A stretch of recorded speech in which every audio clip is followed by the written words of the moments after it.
Evangelio según San Lucas capítulo 3, dice la palabra del Señor: como el pueblo estaba en expectativa, preguntándose todos en sus corazones si acaso Juan sería el Cristo, respondió Juan diciendo a todos: yo a la verdad os bautizo en agua, pero viene uno más poderoso que yo, de quien no soy digno de desatar la correa de su calzado. Él os bautizará en Espíritu Santo y fuego. Su aventador está en su mano, y limpiará su era, recogerá el trigo en su granero, y quemará la paja en fuego que nunca se apagará. Con estas y otras muchas exhortaciones anunciaban las buenas nuevas al pueblo. Entonces Herodes el tetrarca, siendo reprendido por Juan a causa de Herodías, mujer de Felipe su hermano, y de todas las maldades que Herodes había hecho, sobre todas ellas añadió además esta: encerró a Juan en la cárcel. Amén. Gloria a Dios. Pueden sentarse, hermanos. Este capítulo nos habla, hermanos, sobre el ministerio de Juan el Bautista, el cual había venido a impactar los corazones de los hombres. Es decir, que el mensaje de él sobrepasó los mensajes que ellos escuchaban en las sinagogas, en el templo, de tal manera que dice que el pueblo, y aún más adelante los líderes religiosos, algunos, llegaron a pensar si él sería, hermanos, el Mesías. Es decir, que su mensaje era poderoso, su ministerio, porque hacía, hermanos, que las multitudes se bautizaran confesando sus pecados. Acordémonos que el bautismo de Juan era para arrepentimiento, y Dios a través de Juan estaba operando en los corazones de los hombres. Realmente los hombres llegaban, hermano, con un arrepentimiento genuino, con una conversión genuina. Y sabemos, hermano, que solo Dios puede hacer eso, como lo hizo en nuestros corazones. Entonces, hermano, llegaron a pensar, dice ahí, en sus corazones, si este hombre, este profeta grande, sería realmente el Mesías. Y muchos llegaban a preguntarle: ¿eres tú el Mesías? Y él decía: no soy. Debido pues, hermanos, al mensaje, con el respaldo, hermanos, de Dios, y que los corazones pues se sensibilizaban y eran derramados, hermanos, hacia el arrepentimiento con Dios. Ahora, hermano, en este mensaje, Juan el Bautista siempre habló de alguien que había de venir, y que prácticamente él solamente era un personaje que había aparecido para preparar ese camino al personaje el cual él anunciaba, al Mesías, a nuestro Señor Jesucristo. La Escritura dice que Jesús es el mismo de ayer, de hoy y de siempre. Diga gloria a Dios, hombre. Es decir, hermanos, que el mensaje no solamente es para todos los hombres, sino que el mensaje es para todos los tiempos. Muchas cosas pudieron quedar en el pasado, pero Jesús no solamente es ayer, sino hoy, mañana y para siempre. Ese es el mensaje que traía Juan el Bautista. El mensaje de los profetas del Antiguo Testamento, hermanos, hablaban precisamente de esa aparición, de esa venida. Y en Juan, hermano, había llegado el tiempo de Dios, donde Dios enviaría a su Hijo Jesucristo, y que Él sería el siervo ungido de Dios, es decir, el Mesías. Y fíjense que esto es importante, hermanos, porque si Juan, hermanos, el Bautista, debido pues al respaldo de Dios, vino a ser considerado un gran profeta, alguien grande que había aparecido y que había sido enviado por Dios. Sin embargo, todos sabemos que Juan no buscaba su propia gloria. Era la consideración, hermanos, de los oyentes, de los que los escuchaban, de los que estaban siendo impactados en sus corazones. Pero Juan, hermano, no buscaba su propia gloria, sino la gloria de aquel que él anunciaba, a nuestro Señor Jesucristo. Esa es la diferencia, hermanos. Muchos vinieron a ser grandes, mujeres y hombres, hombres y mujeres, pero no porque buscaron su propia gloria. Los que buscaron su propia gloria quedaron en el olvido. Los que buscaron, hermanos, su propia gloria, hermanos, ellos mismos, hermanos, se hicieron a un lado. Por ejemplo, más adelante dice que el que él anunciaba tenía su aventador en su mano. Si bien es cierto, Jesucristo traería la revelación de la gracia de Dios, del amor de Dios, pero también traía, hermanos, la potestad de desechar a aquellos, hermanos, que no iban a precisamente tener ese arrepentimiento genuino. A eso se refiere Juan. Con anterioridad, él dijo, hermanos, que el hacha estaba puesta a la raíz del árbol. El hacha no iba a cortar, hermano, lo que sale arriba del árbol, el cogollo, ni iba a cortar, hermano, dejando un tronco. El hacha iba a pegar exactamente a la raíz del árbol, que iba a ser arrancado completamente. Y por eso se hablaba, hermanos, de un arrepentimiento genuino. Es decir, hermanos, que el llamado a la persona, en su actitud, en su conducta, tenía que ser responsable. Y además un compromiso con Dios. El que es responsable y adquiere compromiso, ama. Y eso lo dijo el Señor Jesucristo.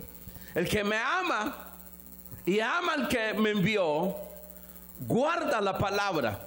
Pero el que no guarda la palabra, ese no me ama. ¿Cómo le puede estar diciendo que lo ama y a la vez lo tienes por mentiroso? ¿Ah? Te amo, pero eres mentiroso. No se puede. El que ama le da credibilidad a la persona. Y por eso dice, el que guarda mi palabra y me ama, entonces el Padre y yo vendremos a hacer morada en vosotros. Hablando de la presencia del Espíritu Santo. En el Espíritu Santo, la gloria de Dios, la gloria de Jesucristo estaría presente en nuestras vidas. Por eso dice el apóstol San Pablo que somos templo del Espíritu Santo, templo de Dios. Diga gloria a Dios. Entonces, hermanos, dentro de este marco, de este ministerio de Juan el Bautista, es que se nos habla, hermanos, de alguien más poderoso que cualquier persona se haya levantado o haya existido en esta tierra. Nuestro Señor Jesucristo no puede ser comparado con nadie ni con nada. El que lo compara con alguien, hermano, yerra. Es ciego, es ignorante, no sabe nada. Está completamente perdido. Jesús es único. Y cuando se habla de salvación, hermanos, Pablo dice, el que murió fue Jesús. El que ofreció su propia sangre fue el Señor Jesucristo. Y en Él hay perdón de pecados. Y hay salvación y vida eterna. Y en ningún otro, dijo el apóstol Pedro, hay salvación. No hay otro nombre dado a los hombres en quien podamos ser salvos. Hermanos, estas son palabras importantísimas. Y como le digo, es un mensaje para todos los tiempos. Esto no ha cambiado. Esto se cerrará, hermanos, cuando se escuche la trompeta y cuando se nos diga, sube acá, el rapto de la iglesia. Mientras eso no se dé, el mensaje continúa. Es para todos los tiempos y para todos los hombres que quieren gustar de la gracia de Dios, de la misericordia de Dios. Si él anhela acercarse a Dios, tiene precisamente que mostrar un genuino arrepentimiento. Dios es amor y Dios no puede compartir con la maldad. Él no puede estar con los que están en tinieblas. O hay luz o hay tinieblas. La decisión es suya. La decisión es suya. O acepta el mensaje de Dios de una manera genuina o se extravía. Porque el hacha está a la raíz del árbol. Y aquí dice, hermanos, que esa gracia de Dios en Jesucristo y que viene a bautizar con Espíritu Santo y fuego, trae su aventador. ¿Y usted sabe qué es eso? ¿Lo sabe o no? Miren, yo no voy a continuar si no me dicen si saben o no saben. ¿Saben o no saben? Contesten, ¿sí o no? Va, pues voy a continuar preguntando. Yo no llevo prisa. ¿Saben qué significa el aventador? Se los pregunto porque yo no sabía. Y disculpen mi ignorancia. Tuve que buscar qué significaba eso. Y simplemente es un instrumento que se usa para limpiar. Entonces cuando ellos sacuden, hermanos, la semilla, el grano, entonces la paja, el viento se lo lleva y queda solo la semilla, lo que es apreciado porque aprecian. Aleluya. Los que me honran, dice el Señor, yo los voy a honrar. Ese es el detalle ahí. No podemos decir que amamos a Dios cuando lo tenemos por mentiroso. No podemos decir que amamos a Dios y menospreciamos su palabra. Y lo menospreciamos a Él. Porque no queremos dejar la maldad. No queremos dejar la hipocresía. No queremos someternos a su palabra. Su palabra es vida. Hermanos, lo que Él nos ha dado en la doctrina es para que seamos mejores. Es para reivindicar su vida. Es para que salga la mediocridad. ¿Por qué no comprender eso? Las exigencias de Dios es porque quiere sacarlo de los niveles de la mediocridad. Como sacó a estos hombres. Miren el rey David. ¿Quién lo conocía? Nadie. Nadie. Y cuando se mandó a buscarle por el profeta Samuel a un lugar, hermano, a una ciudad insignificante, luego a un pueblo insignificante, a una familia insignificante, y dentro de esa familia insignificante él era el más insignificante. De tal manera que cuando llega a la casa no es convocado David. ¿Se fijó en eso? El padre preparó para él a sus mejores hijos. Pero Dios no andaba buscando cosas externas. Dios no andaba buscando maniquíes. No andaba buscando, hermanos, personas que tengan lengua larga, picos de oro. No, eso lo demostró con Moisés y su hermano Aarón. Aarón tenía pico de oro. Cuando Moisés fue llamado, hermano, él le dijo: soy poco de palabras. Te recomiendo a mi hermano Aarón. Aarón es excelente, sabe hablar. Sí, pero yo no ando buscando picos de oro, lenguas largas, que solo sirven para destruir, para mutilar la vida espiritual de otros. Yo ando buscando uno que tenga un corazón conforme al mío, y que hará todo lo que yo le diga. Si él te dice que te avientes de cabeza en un pozo, lo hará. Pero no se preocupe, él no pide eso. Le dijo a Israel: ¿acaso te pedí que pasaras por fuego a tus hijos como a los dioses que tú adoras? Nunca les pedí eso. Yo nunca les pedí a ustedes un sacrificio donde sea en vano, un sacrificio, un llanto, un dolor, una mediocridad como la vida que usted lleva y que permite que se la mutilen a diario. Yo no les he pedido eso. Yo he venido a reivindicar la vida. El ladrón no viene sino para matar, hurtar y destruir. Yo he venido para que tengan vida y la tengan en abundancia. Diga gloria a Dios. Para eso vine. Estas palabras que muchas veces nos ofenden a nosotros y que lo miramos como que si nos están llamando a hacer, ¿cómo le llaman? Fanatismo. No se equivoque. Se pide responsabilidad. Se pide que tiene que haber compromiso. Eso es en todo, en todo. Donde usted lo quiera ver, en las pandillas se pide ahí compromiso, ¿o no? Donde usted quiera verlo, en el deporte, se pide responsabilidad y compromiso. Donde usted quiera ver, ¿por qué nos extraña que Dios nos exija eso? Cuando Él lo que quiere es precisamente que saquemos todo lo vil de nuestros corazones, de ese tesoro, de esa grandeza que Dios quiere hacer de nosotros y ha hecho de nosotros. La mediocridad que vive la mayoría de los cristianos, no es esa la voluntad de Dios. No es esa la voluntad de Dios. Fue decisión suya, que le encanta estar ahí en esos niveles de mediocridad.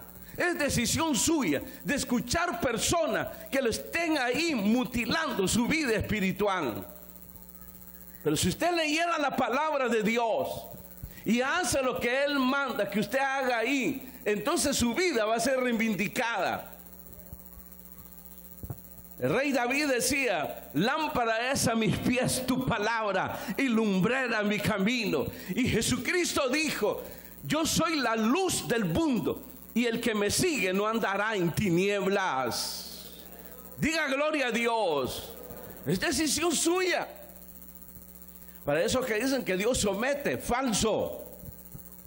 Él nos conquista con su amor, con su misericordia. No nos quita la voluntad. No nos quita, hermanos, la libertad. Es decisión suya. Muchos decidieron honrar a Dios y por eso fueron honrados. Otros decidieron menospreciarlo y se menospreciaron a sí mismos. Porque Dios es la fuente de vida. Amén. Tan grande y poderoso era, hermanos, el que anunciaba Juan el Bautista. De tal manera que dice en el verso 16: respondió Juan diciendo a todos: yo a la verdad os bautizo en agua, pero viene uno más poderoso que yo, de quien no soy digno de desatar la correa de su calzado.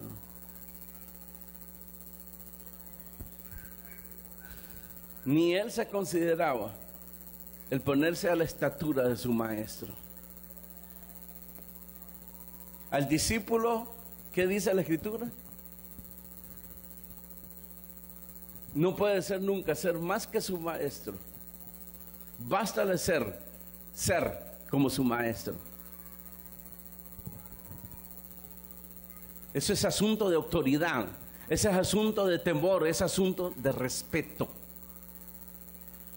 Si usted le enseñara a sus hijos desde pequeñito a respetar a los padres, a respetar a la gente adulta, siempre respetarlo, entonces su hijo gozaría precisamente de plenitud de vida. Con lo que usted le enseña es otra cosa, a hacer araña. Hijo, no te dejes, aprende a tu tata, aprende a tu madre, no te dejes. ¿Qué es lo que le está enseñando? Mediocridad. Mediocridad. De donde Dios lo sacó a usted, usted lo está menospreciando y está mutilando a su hijo su vida espiritual. ¿Qué les parece? Y le echamos la culpa a Dios después. Yo soy cristiano, yo creí, pero ¿por qué me pasan a mí estas cosas? Porque no quieres salir del lodo. No quieres salir de la vida mediocre. No quieres. Te resistes a salir de ahí. Ese es el problema. Es como los estudiantes. Son pocos los estudiantes que se proyectan. Evitan la vagancia. Evitan que se les acerquen las avispas y los zancudos cuando ya son señoritas o señoritos, porque tienen una meta, su título. Porque no quieren llevar más esa vida mediocre. Entonces, para poder salir de ahí, ¿quién necesita que sea el muchacho? Dígamelo. ¿Vago? ¿Desordenado? ¿O tiene que adquirir un compromiso? Y tiene que ser responsable con sus estudios.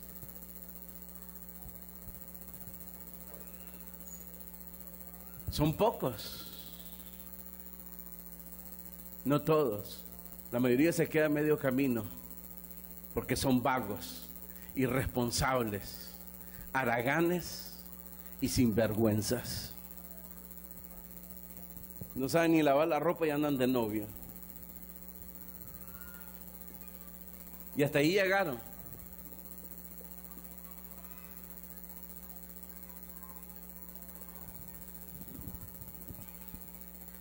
Viene la criatura. Ya cuando tenga 5 años, 6 años voy a empezar. Dice mi amado, que no me ama, de que 5 años después entonces voy a poder trabajar. No, no vas a poder trabajar. El niño necesita cuidado de 0 a 5, de 5 a 10, de 10 a 15, de 15 hasta que madure. No vas a poder.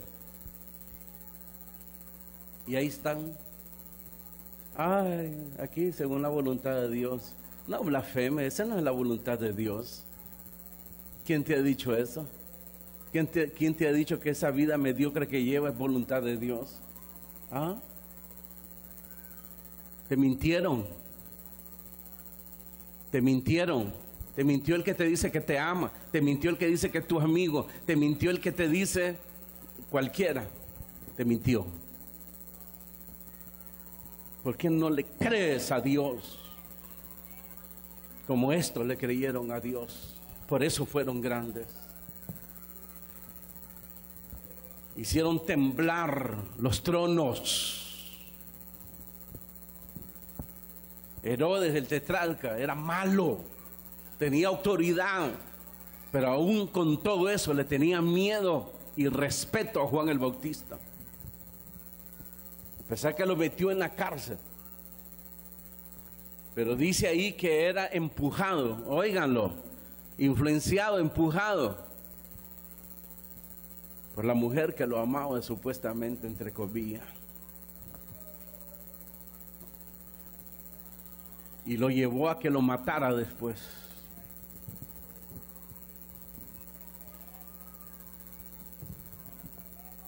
Es difícil arrancar la uña, hermano, es difícil, doloroso.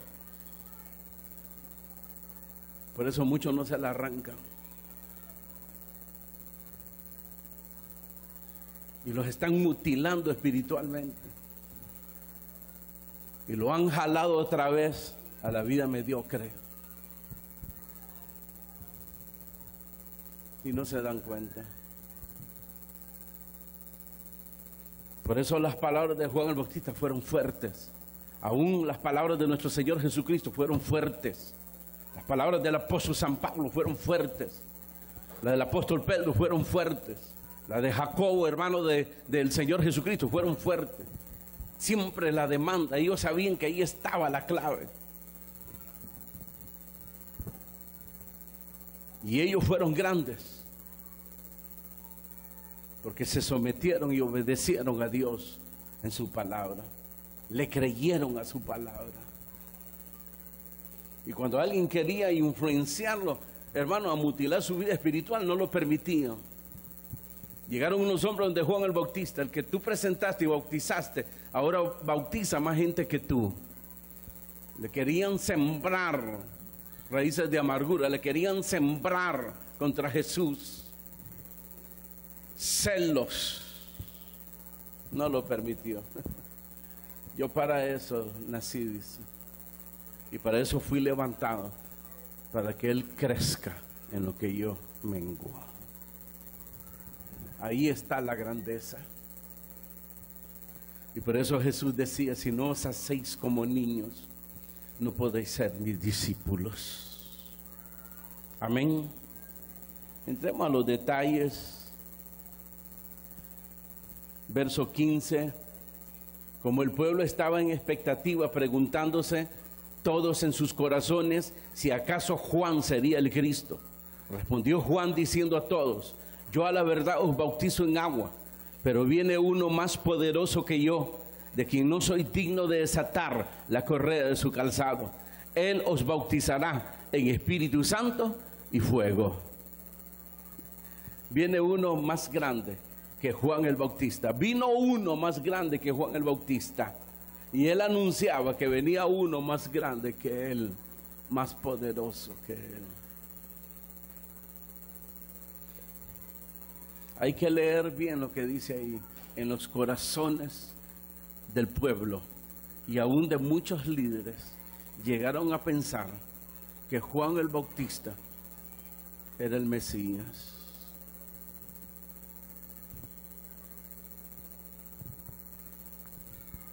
Y por eso él dijo: yo solo los bautizo con agua. Y era su ministerio para arrepentimiento, preparar los corazones para llevarlos a Cristo. Pero el que viene es más poderoso que yo. Es decir, tomando la consideración a como la gente lo miraba a él, entonces él dijo: viene uno más poderoso que yo, del cual, imagínense, no soy digno ni de desatar la correa de sus zapatos. Para que entendamos eso, era la labor de un esclavo en la casa de su amo. Cuando entraba el amo, se sentaba o así parado, desataba la correa del zapato o la sandalia de su amo. Tenía que estar preparado para recibirlo. Pero yo aún, decía Juan el Bautista, el poderoso mensajero de Dios, el último y el más grande de los profetas, con un mensaje poderoso, decía, el cual dice: no soy digno de desatar la correa de sus zapatos.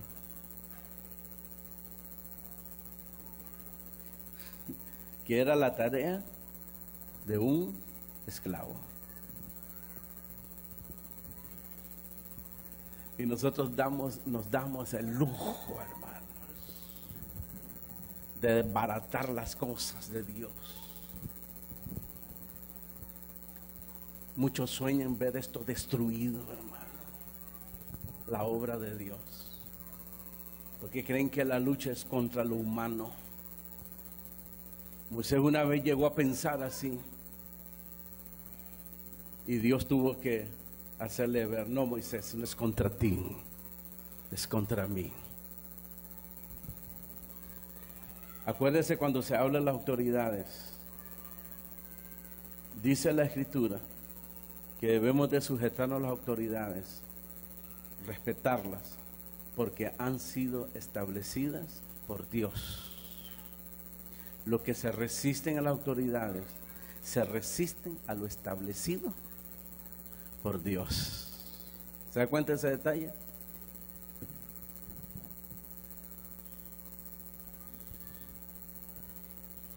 ¿Qué ejemplo nos da este hombre, hermanas? Siendo poderoso. ¿Qué tal si este hermano se le sube toda la... y comienza a creerse lo que decía el pueblo?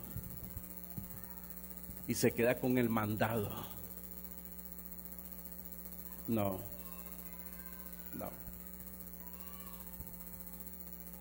El que presentaste bautiza más gente que tú. Para eso vine. Para que Él crezca y yo mengue. Pablo decía, no solamente estoy dispuesto a ser atado, azotado, encarcelado, sino aún morir por la causa de Cristo. Aún la muerte para ellos, por la causa de Cristo, era un honor. Un honor que llegaron a considerar, igual que Juan el Bautista, que aún ahí no eran dignos de tener tal honor. En otras palabras, para llegar a esto, estos hombres conocían a Dios. ¿Y yo cómo puedo conocer a Dios, hermano? Lea la Biblia y pida la dirección de Dios. ¿Por qué leer la Biblia? Porque es la revelación que tenemos de Dios. Aquí está el corazón, aquí está la mente de Dios. Es como ahorita, lo que estamos disertando.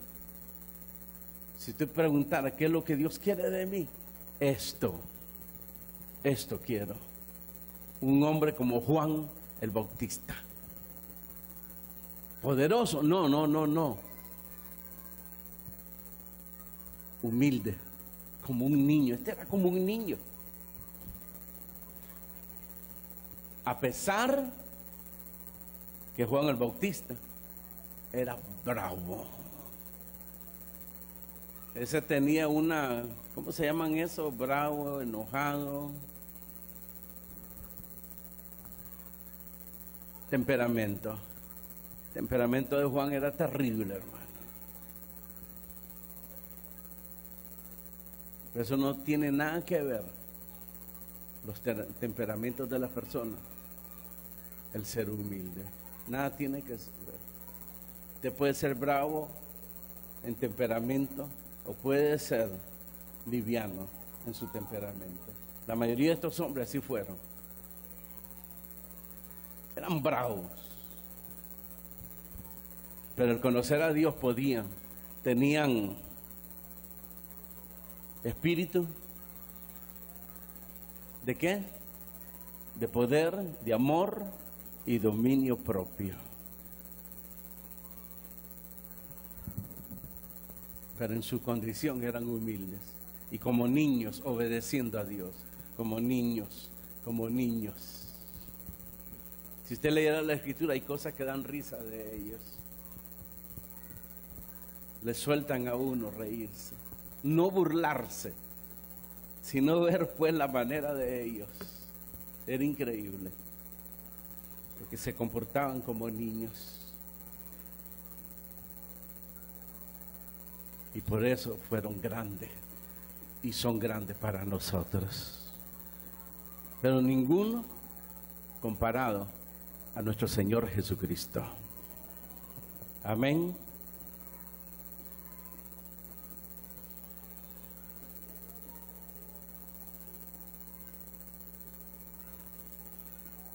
Habló de la grandeza del que anunciaba.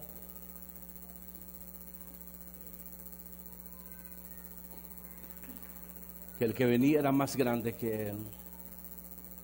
Y nosotros como iglesia, como cristianos, hermanos, tenemos este mismo llamado: llevar a los hombres a la gloria de Cristo. a la grandeza de Cristo. Grande, solo Dios, solo Jesús. Por eso le cantamos, por eso le alabamos, porque exaltamos su grandeza. Es parte de la naturaleza espiritual, la del nuevo hombre. Aleluya. Muchos no comprenden eso. Si los músicos entendieran eso, que tocan, el coro, el que alaba, si comprendieran que están para llevar al pueblo a la grandeza de Dios, hacer sentir a todo el pueblo lo grande que es Dios, entonces el Espíritu Santo se derramaría más seguido. Pero muchas veces no se derrama, porque los que tocan como el pueblo, hermanos, no están cantando como dice la Escritura. Canta con entendimiento. No es posible estar ahí cantando y mascando chicle, cantando y digamos que este es su celular, ¿verdad? Te alabaré, te alabaré, te alabaré. Sí, mi amor, sí, sí. ¿A dónde el juego? Ajá, te alabaré, te alabaré. ¿A dónde va a haber? Amén. No. No. ¿Cómo se siente usted cuando se lo hacen a usted? ¿Cómo se siente usted cuando está hablando con alguien que ama y él está distraído? Sí, sí, te estoy escuchando. Sí, sí, sí, sí, sí. En el carro. ¿Cuál carro? Te estoy hablando de comida. No, pues sí, yo entiendo, no soy tonto tampoco. Yo me levanto y me voy. A veces cuando están hablando conmigo y están con eso, ya no les hago caso.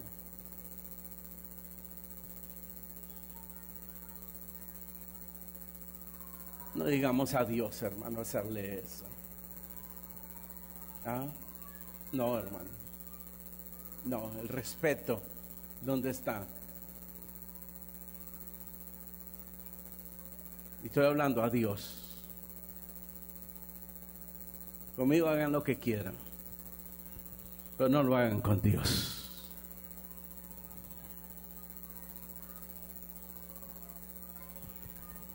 Todos en equipo, como iglesia, estamos para anunciarle a este mundo que hay alguien grande y poderoso, que tiene el poder cambiar, transformar su vida, pero también es digno de toda alabanza. Amén. 17. Su aventador está en su mano, limpiará su era, recogerá el trigo en su granero y quemará la paja en fuego que nunca se apagará.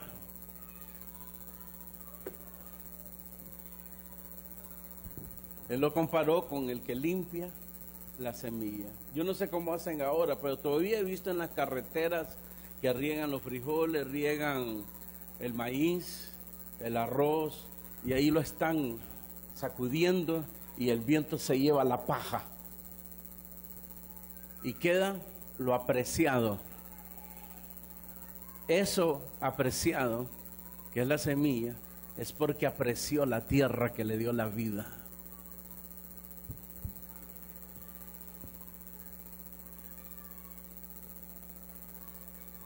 Hemos venido a ser la niña de los ojos de Dios, los más preciados. De allá para acá, la pregunta sería, ¿y de aquí para allá? Repito la pregunta de hace poco, hace días. ¿Quién es Jesús para usted? ¿Alguien que usted puede rechazar siempre? ¿Alguien que usted puede menospreciar siempre?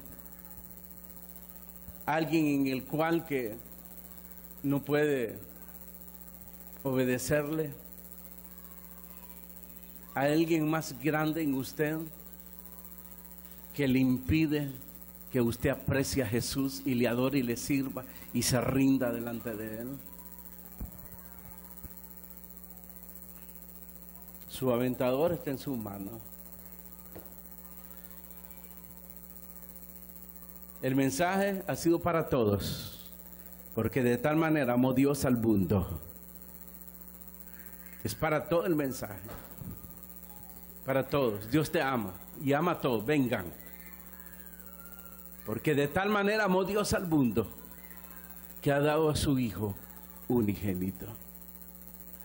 Pero aquí viene la vértice, lo que sostiene este mensaje, para que todo aquel que en Él cree no se pierda, mas tenga la vida eterna. Ahí está la diferencia. No todos creen.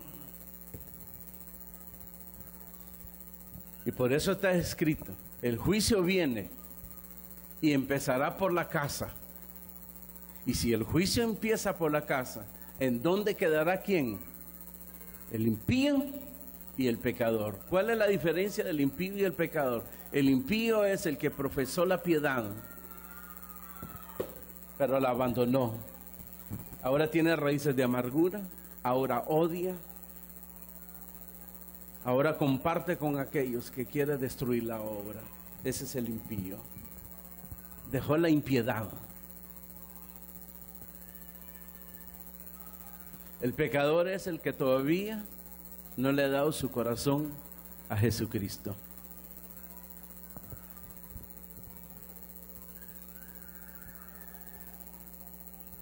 Jesús revela y es la revelación de la gracia de Dios, del amor de Dios.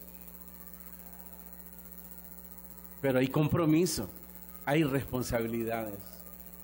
Y tiene su aventador en su mano. Hermanos, se fue. Pero quedó la semilla. Gloria a Dios. Usted sabe que es bastante, como polvo, como tierra.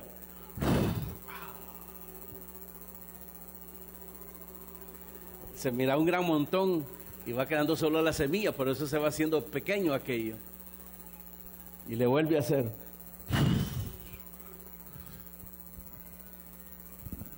Agárrese bien del Señor, para cuando se vuelva a hacer así, usted quede ahí. Lo apreciado, la buena semilla que es guardada en el granero. Jesús puso ejemplo, otro ejemplo, el que pesca, trae, dicen, sus redes, pero desecha lo que no sirve. Y se lleva lo preciado.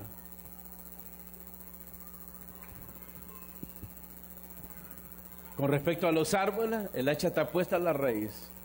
Todo árbol que no buen fruto, es decir, está ocupando la tierra y está dañando la tierra, tiene que ser arrancado para sembrar un buen árbol ahí y que dé sus frutos. El arrepentimiento genuino, la conversión genuina. La conversión genuina es la disposición total suya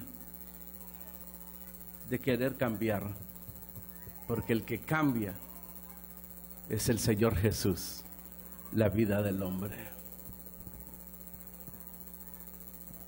Un arrepentimiento genuino, detenerse, ya basta, hasta aquí nomás llego en mi maldad, he permitido que me mutilen todo, aquí vengo delante de ti, Señor, a postrarme. Un arrepentimiento genuino, poniéndole un alto a esa vida que usted tomó la decisión de hacerlo, pero ahora toma la decisión y el compromiso de una nueva vida.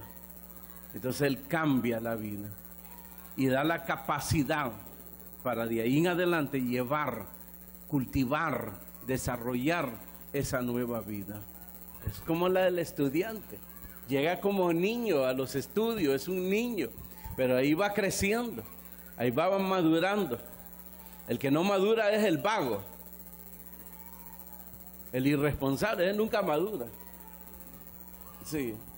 Se encuentran los amigos que van para el colegio. Hey, ¿por qué no aprovechamos? Vamos. Hey, mañana. Apenas estamos empezando a estudiar. Pues. Y así termina. Ahí viene otro año, una nueva oportunidad. Y así pasa. Pero el que es responsable, bueno, los padres se impactan de ver cómo ha progresado su hijo.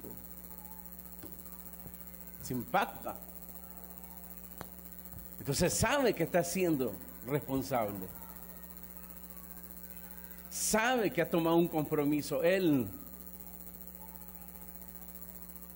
Y los padres se impactan. Pero qué pena y qué vergüenza, ¿verdad? Casi todos los días, mami, otro papel que te presenté, dice. ¿Y qué hiciste? Nada. Es que mira, le pegué, sí. Y no, yo, veniste. Y usted pagaba. Y comienzan, hermano, a gritarle. Y su hijito riéndose. Riéndose de las dos personas, a la que le están gritando y a la humillación que está pasando, sea papá o mamá, que no se da cuenta que el mal está en su hijo. Y cree que el remedio es cambiarlo de colegio. Vuelve a tener problemas. Pobrecito mi hijo. A otro colegio tampoco lo quieren. Pobrecito, envíelo a la luna tal vez. No, es la disciplina. Los maestros lo que enseñan es precisamente lo externo, por decirlo así. Que aprenda a vivir. Pero la disciplina, el respeto, es tarea de los padres. No es tarea de los maestros.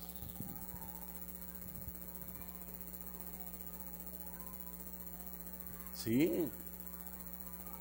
En la vida espiritual es lo mismo.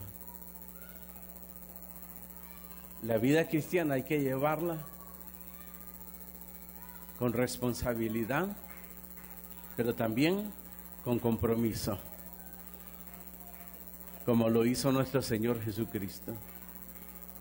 Padre, si es posible, pasa de mí esta copa. Tenía terror, miedo, sudaba. Su sudor era como gotas de sangre, dice el escritor.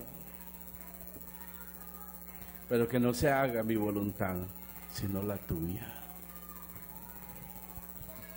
Compromiso.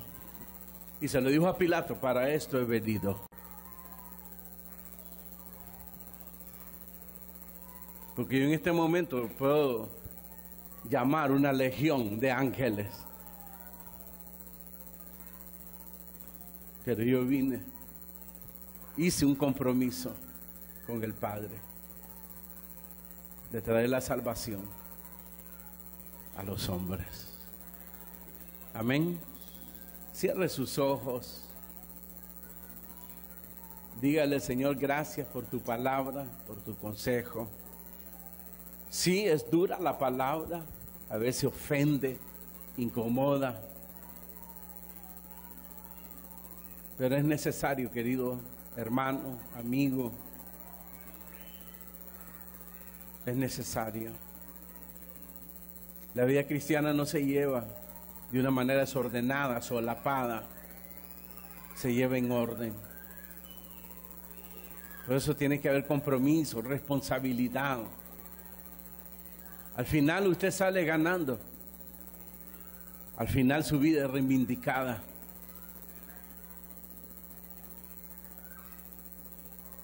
Al final Dios levantará su vida y su vida brillará. Aquellos que nunca le han dado su corazón a Jesús, que siempre han sentido el llamado, pero nunca han aceptado a Jesucristo. Y hoy por primera vez siente la necesidad de rendirse hoy a Jesucristo, que ha entendido el mensaje, que sabe que Dios le ha hablado. Yo le invito a que pase aquí adelante. Ya hiciste, ya deshiciste, ya vagaste, ya disfrutaste, si es que disfrutaste el mundo.